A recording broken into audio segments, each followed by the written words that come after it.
All right, this is the Big Douglas Show. I'm Big Douglas.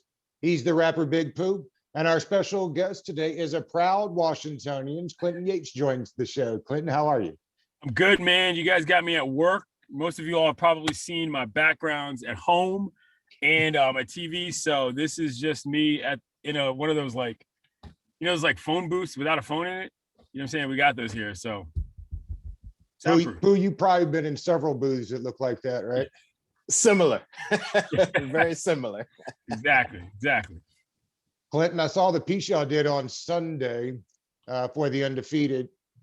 First, I wanted to thank you for not being one of those guys that wears athletic socks with his dock shoes or boat shoes. Oh, yeah. Nah, come on, man. Come on, son. I mean, listen, if there's one thing I take pride in, is looking decent. All right. You know what I'm saying? I might not be that smart, but I know how to look good. Okay. Hey, the New Jacks were doing that, and I was nervous. That was a thing. So I appreciate that. Also, my man got to sit in the big rattan chair. I think they had you on a stool, so I was disappointed in that. So let me talk about that for a second. First of all, I wasn't on a stool. I was on a regular chair. But those were all shot in the same day. I did not know that chair was available, nor did I see it. And so when the daggone broadcast came on, I was like, hold up.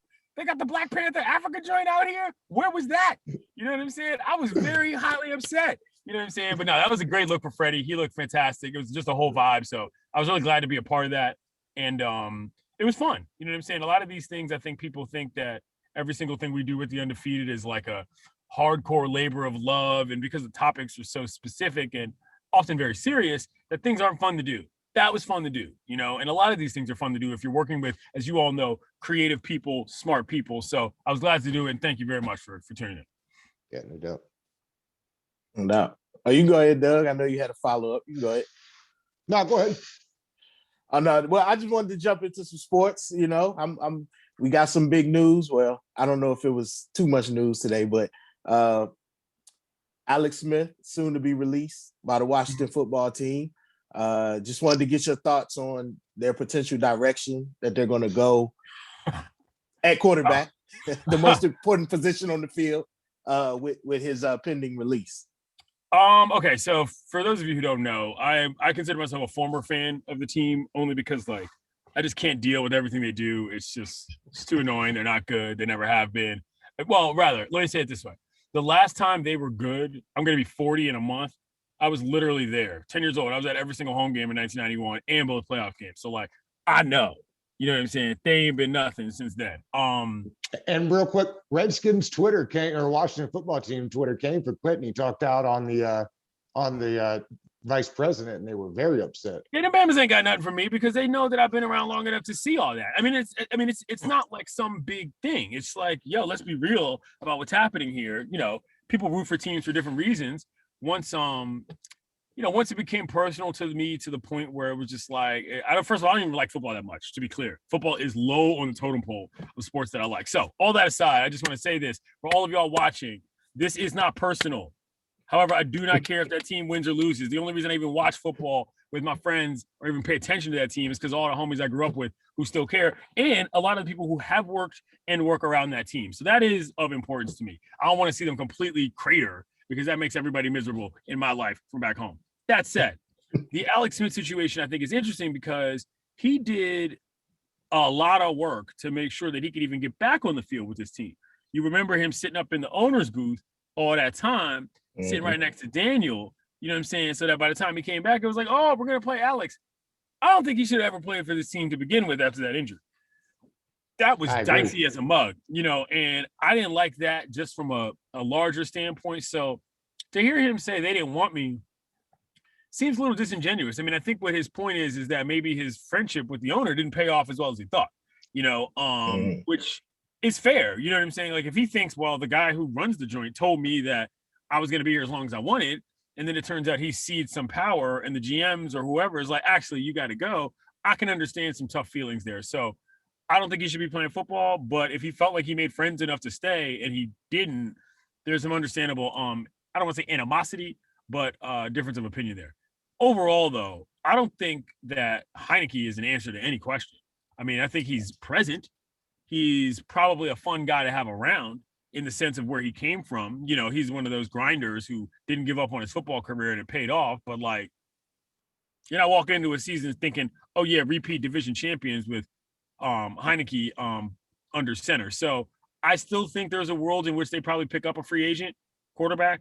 Cam Newton comes to mind straight up. You know what I mean? And I know that sounds like a sexy name, and that sounds like, oh man, Dan Snyder throwing money at a bunch of other people, but like, dude's available, and he makes some level of sense. Like for once, a large name actually makes some sense at a position. You know what I mean, to pick up. And I'm not saying that the camp wouldn't be open if you picked him up either. You know, you might as well just figure out who's going to be the best guy. But I think you need one more veteran quarterback to really feel like you have a confident offense in terms of who you're throwing to or who's throwing the ball to the weapons. You know? They got weapons. And, Weapon. and for what it's worth, they could have had Cam last year. So I got a feeling Ron's not in on him anymore. That's fair. Yeah. Clinton, one thing I know that you are into is NASCAR. So you got to help me figure that one out, because it looks like a bunch of cars turning left to me. So, but I know you're into it. So please help me out. So when I was about 21 years old, I interned for George Michael of the George Michael Sports Machine. Yeah. Okay. Now, those of you who remember George, remember that back before Sports Center and back before House of Highlights and all this other stuff, the concept of like action-packed sports, highlight shows was not a thing. You know, he was doing that ever since way back in the day, music and crazy lines and all this wacko highlights and bloopers and all that. And NASCAR was a big part of what he did, because he knew from a national standpoint, he had to appeal to a lot more than just the East Coast viewers or even just the DC viewers. That was a nationally syndicated show. So having NASCAR on his program helped him gain a lot of ground across the country. That said, when you interned for George, here's what you did. You went into the NBC4 office every, twice a week or whatever it was, and you did what's called game logs. So let's just say I'm watching a game. It's got a time code at the bottom, and you write down every single play that happens and the time code. Every once in a while, they put you on a race. And I remember the first time I got put on a race, I watched, 5 hours of racing. And I was like, this is actually pretty interesting. Like if you sit down and you start to understand how hard it is to get a car around a track for 500 miles, number one. Number two, you start to understand what happens with basically the pit crews, and not just the sort of excitement of them running out and, changing tires, but like what they're actually doing. And number three, the competition between the racers in terms of who they are and like where their personalities fit into how they drive.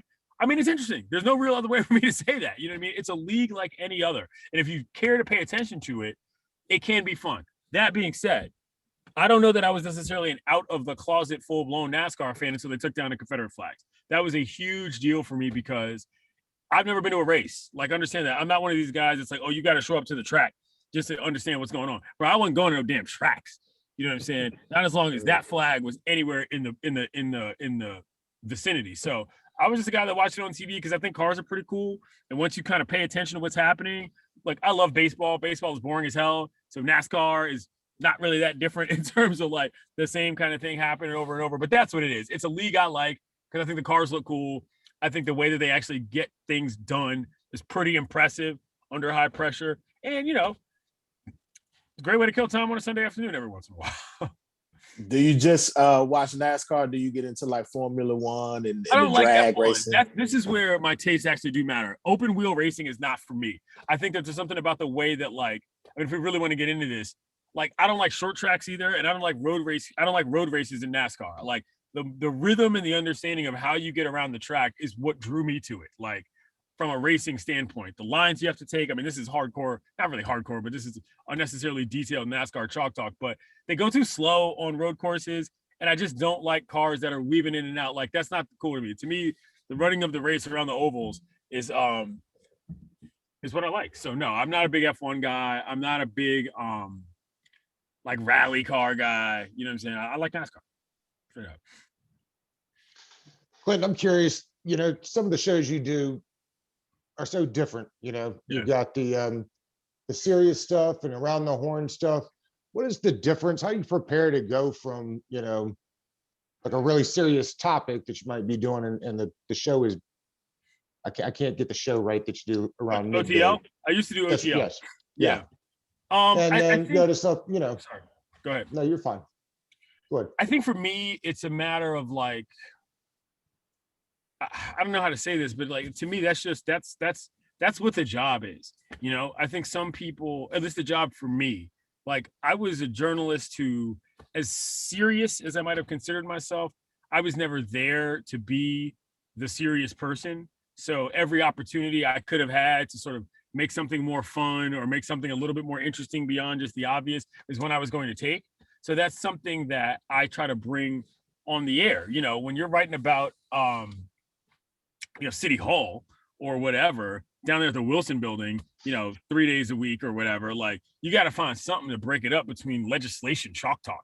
You know what I mean? You got to find a way to make it interesting to yourself if you're not a full-time wonk, which I am not. I just happen to have some interest in some things. So that's kind of how I look at it. I sort of look at it like, how when, I don't know, like you play basketball for your team, you play basketball in your neighborhood, and then you maybe play basketball, like, I don't know, with your cousins or something. You've got to have a different approach to kind of all of it. You know what I'm saying? Even though you're kind of doing the same thing.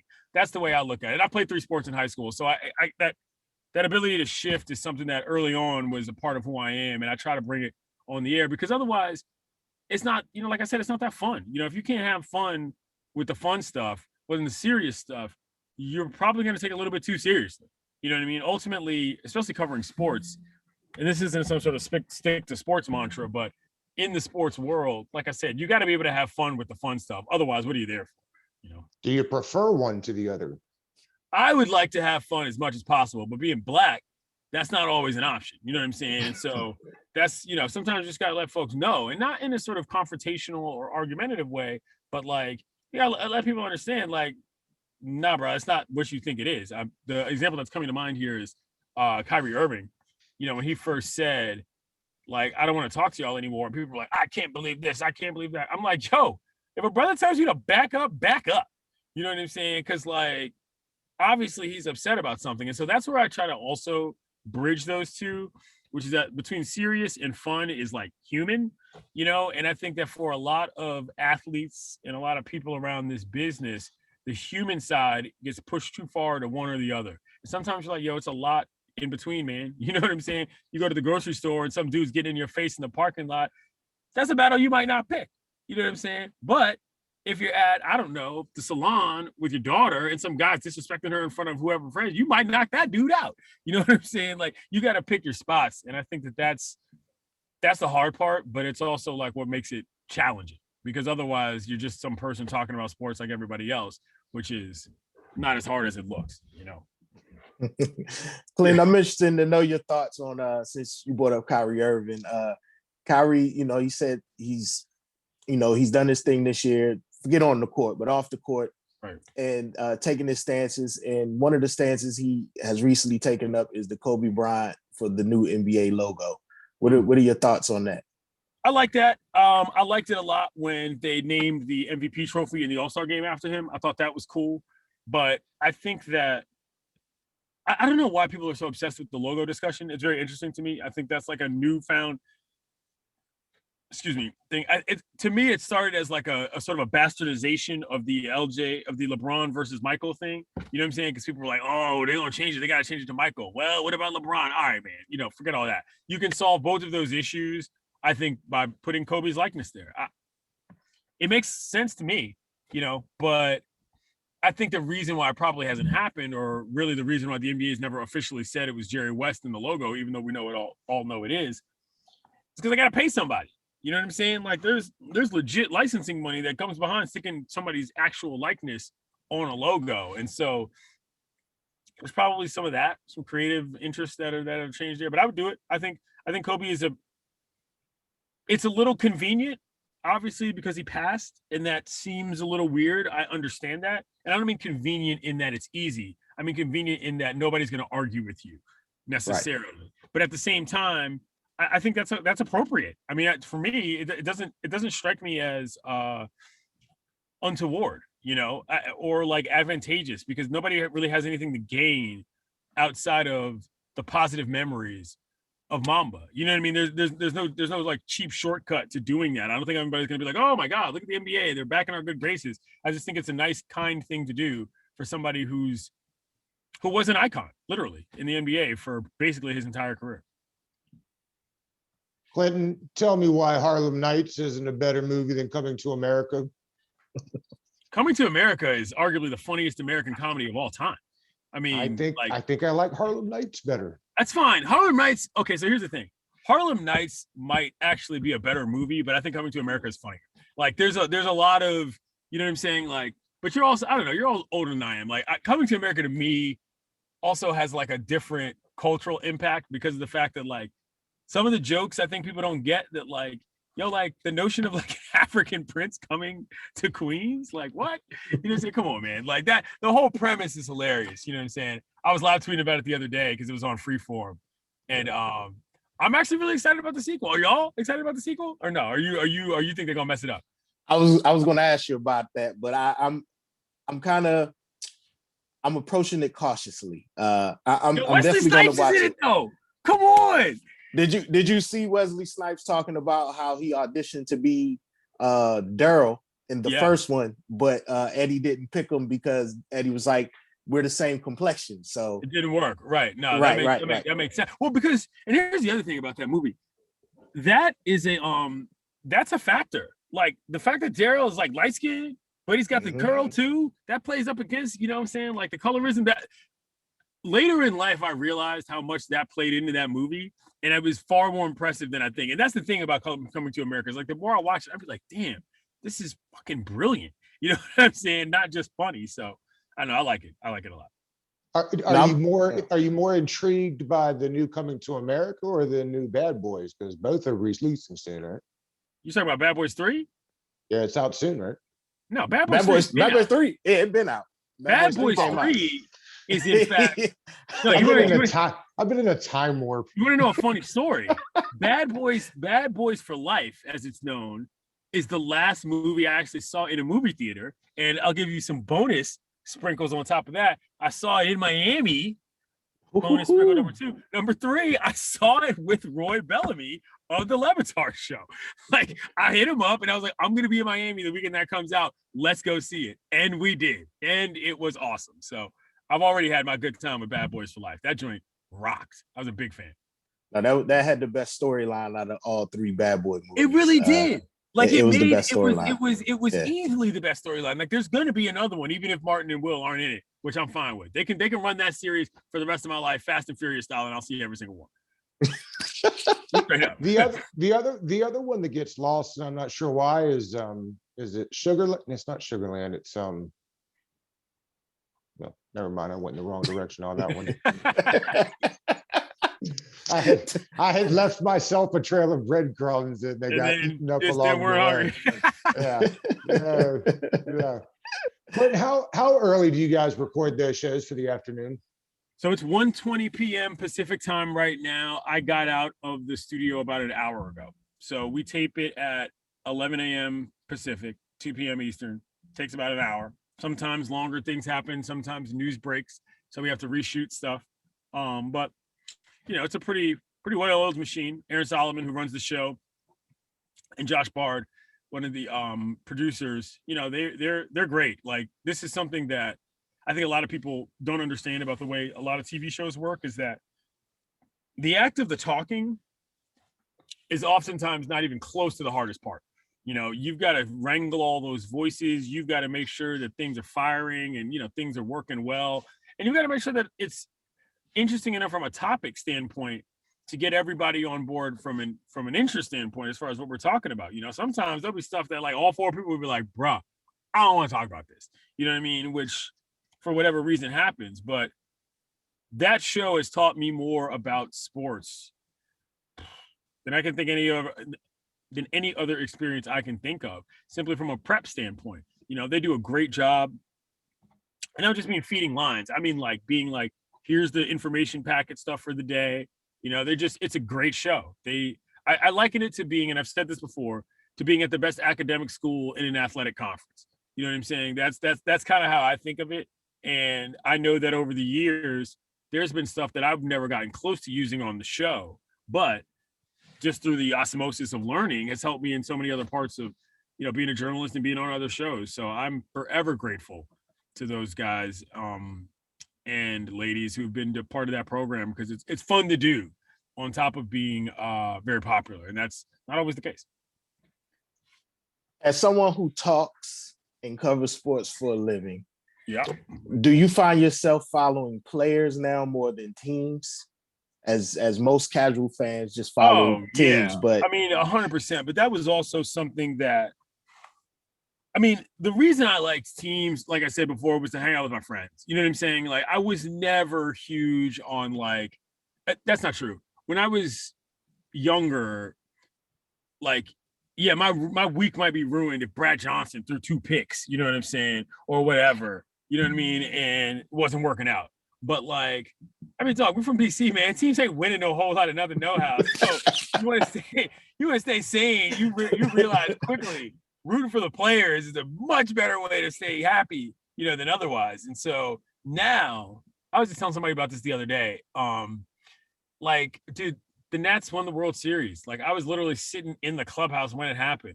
The Caps won the Stanley Cup final. I went to Vegas for that first game out there and was in the building game 5 when they won it. I was standing right next to Locker, as a matter of fact, when DSP scored that goal. Like, the Sticks won it. I was on the wood when that happened. Like, now, I mean, the championships that I care about have been won. You know what I'm saying? So, like, for me, it's much more about the storylines of the athletes, because all of the things that I was going to cheer for, like, they happened. You know, it's not getting better than that. At least not for me, you know, because it was kind of the last bastion. I mean, these are things were only 3 or 4 years ago, you know, and I'm just old enough now where I'm like, yo, bro, I don't really wear jerseys anymore because I just don't, you know, and I'm definitely not a face painter, so that's out, you know, but I got my, you know, got a ring, so to speak, when I was still sort of young enough to have the energy to act like I cared, which I did. But now it's very much about the players, because those are the people I interface with the most. You know what I mean? And, you know, you see, once you start covering like the youth game and you start seeing guys come up through the ranks, and you're like, man, I really hope that guy succeeds, whatever notion of it his or her own mind may be in that scenario. Yeah, that's a real thing, because that's the human side I was talking about. You know, it's not just wins and losses. It's about what your life is like. And for a lot of these people, if their life sucks, yeah, that's not good, you know, because a lot of people, even though they get paid a lot of money and even though they have very high profile jobs, that doesn't mean that they love it, you know, and that's always interesting to point out to people, because they assume that because you're playing a game, it has to be the most fun thing in the world. Not always the case. I'm curious because you get to see it on a national level. It's only been 1 year with Rivera, but how do you think the league is starting to look at Washington? Yeah, that's a good question. And I think that's as much about Jason Wright as it is anybody else. You know, I sort of took a shot at the guy because I didn't really feel like he needed to be commenting on what was happening at football camps in South Carolina personally, considering that's a get your own house together situation for me.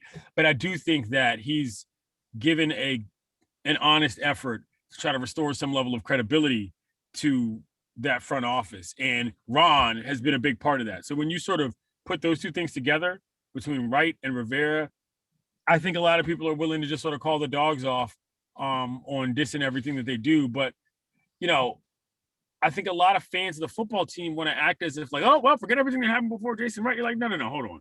That's not how that works, man. You know what I'm saying? Like, this is all still the same franchise. You didn't even have enough gumption to change the colors of the team.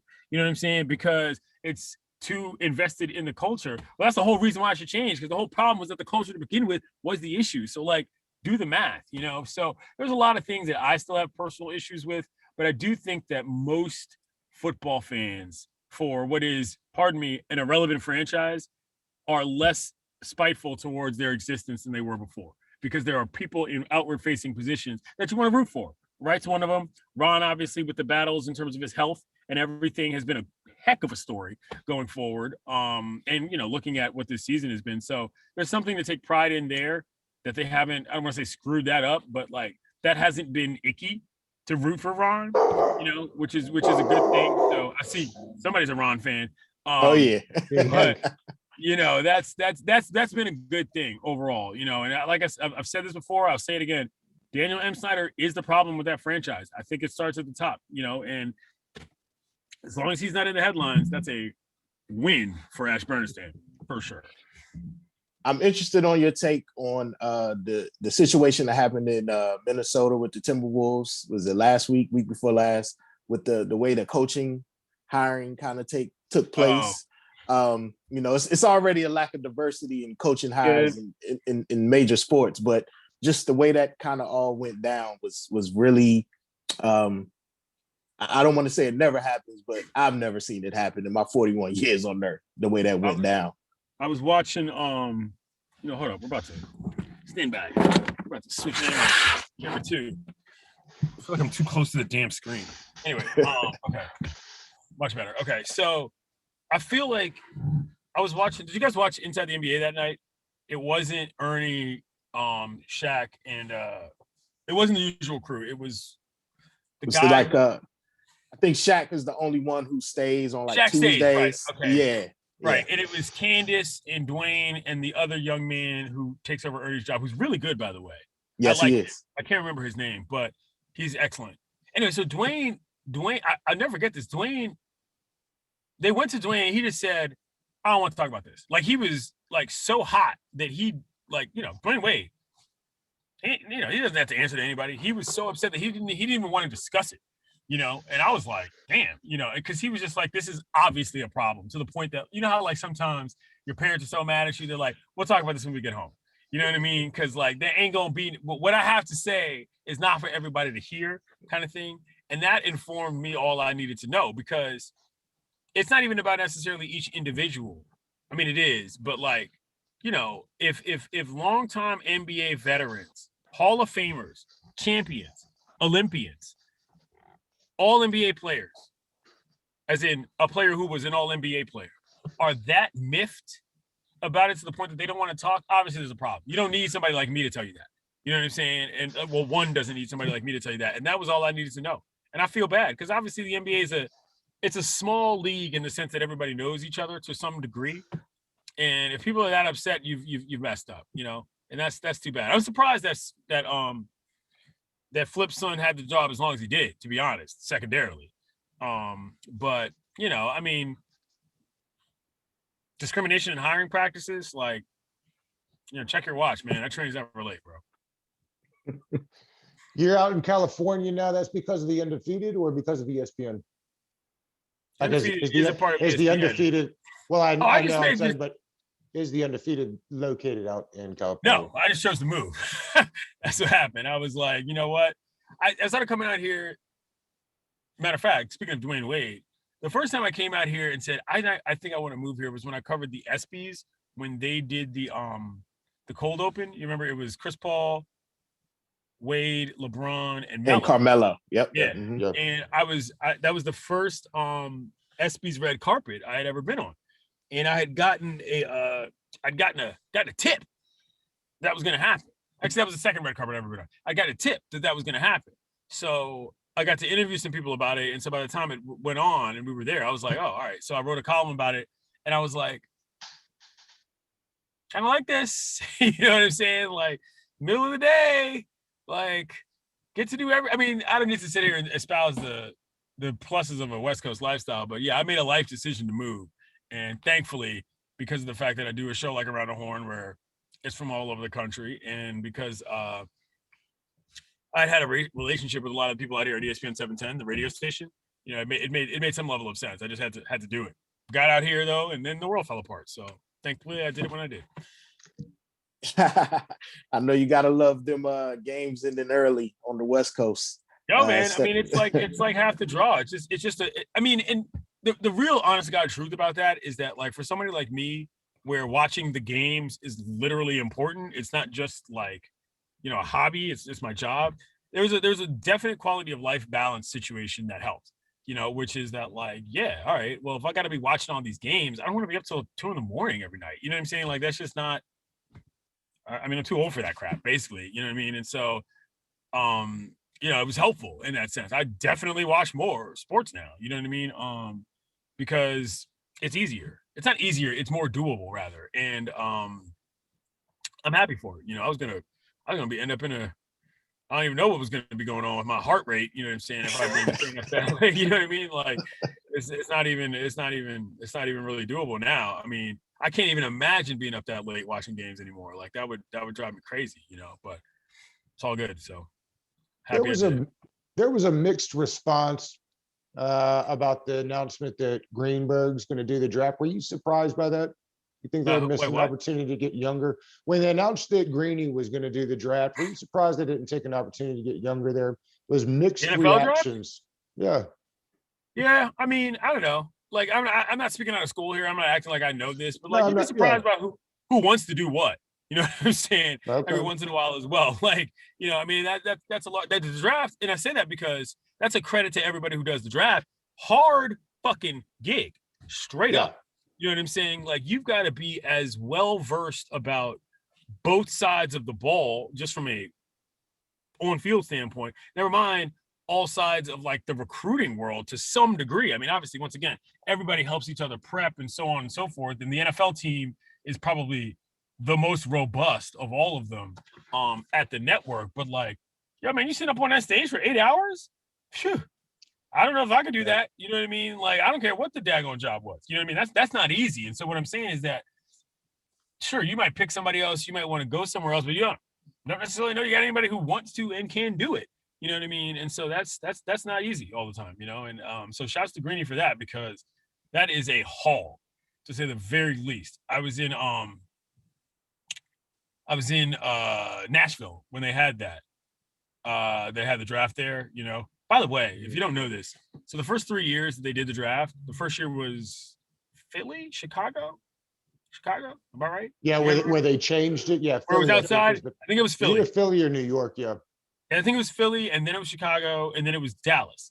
And each one of those, there goes Sedano. Each one of those cities had about 200,000 people who came to town for the draft that weekend total. Nashville had 600,000, meaning as many as the 3 previous combined were the amount of people that were in Nashville for the draft. So what I'm saying, like, it's a big job, is what my point is. You know what I mean? And it's not getting any smaller. So I was not surprised that Greeny did that, because he's a pro's pro, and he can handle that stuff. Clint, do you see yourself eventually one day doing the show like Sports Center or something of the sort, or do you prefer the kind of role you have where you can talk about social issues as well as the sports side of things? I came up through, I wasn't like a TV person coming up. I think a lot of people sort of, for those who don't know about sort of the business, for a lot of folks, the way that it is now in terms of journalists being like, oh, I write, oh, I talk, oh, I'm on camera. That's newish, for lack of a better term. Not everybody was doing that. Because not everybody was taught that way. I remember back when I was in college, I went to Miami, Ohio. I specifically did not want to be a journalism major because I knew that was going to pigeonhole me. And I was like, nah, I'm good on that. You know what I mean? Like, I wanted to do radio more just because that's where my mind was. But like, I figured I could learn how to write. I don't need to be a journalism major in order to do that. And so the reason I bring that up is because there's certain shows that are very, very like straight up TV oriented. You know what I mean? So when I think about my friends like Elle Duncan, who have been banging it out in TV markets for their whole careers, you know what I mean? Because that's what they do. They are literally the best in the business at that. Shows like SportsCenter are not even on my radar because that's not who I am. You know what I'm saying? I'm just a dude that happens to be able to put together some coherent sentences. You know what I'm saying? Like that's a totally different thing from being like a full-time host for a flagship show. That's not even the same job. So that's not me. You know what I'm saying? That's not what I'm going to be doing because that's not my skill set. Never mind my interest. I'm not saying I wouldn't. I'm just saying that like hosting SportsCenter was never why I got into any of this, nor was it part of what I thought was going to be what I was good at either. So. Clinton, I appreciate the time today. We could have done this all day. Great. No doubt, man. How are y'all? So what's going on with y'all, man? Tell me something new. What you get into this week? Just agonizing over Wizard defeats and Bro, can we talk about that game last night? That last 4 seconds. Oh my God. Russell Westbrook cut to the damn basket every once in a while instead of standing out on the 3-point line. Number 2, Bradley Beal, if he's out there, do not pass him the ball. Shoot the ball. I did not understand that. Number 3, How do you turn the ball over in that situation underneath your own basket? I mean, underneath the other basket. That's crazy. And number 4, Scott Brooks has to call a timeout when Beal's trapped in the Has corner. to call a timeout. I don't get it, man. I'm like, after all that, you deserve to lose that game. I mean, that's a deserved L, in my opinion. If all that goes wrong in the last 30 seconds of the game, you're not there to win. No, that was absolute. I thought Scott Brooks made 2 errors last night. Mhm. That was not coming back with Mo Wagner it's like he'll play him and then he'll go missing. His rotations are a mess. That's always been a mess. Always been a mess. That's a whole other discussion, but yeah. But not coming back with Mo Wagner when Theus started getting loose from the mid-range, and then not calling that timeout when Brad got trapped under the basket. Those were 2 egregious errors on Scott Brooks' part. Under the basket or in the corner. You know what I'm saying? There were 2. They didn't have one. They didn't have one when he was in the corner. They didn't have. I thought they did though, because I thought that they still had that one. No, they called that last time out after the Jason Tatum bucket. Okay, right. Yeah, anyway, yeah. Scott. Listen, I'm not blaming every problem with the Wizards on Scott Brooks. That's a little cheap in my opinion, but like it ain't helping, man. You know what I'm saying? He's not the kind of coach that's good for a bad team, and there's a lot of coaches that are like that in the NBA. If you got talent, they can coach. That doesn't mean they're bad coaches. It just means that like some guys are not wired that way. And I think the Scotty is one of those guys. Like if he has a better team, he's a better coach. His team's not very good. Sorry. and for what it was worth, it was Sugar Hill that I was trying to think of. I was going to ask why Sugar I Hill want is to better than New Jack City.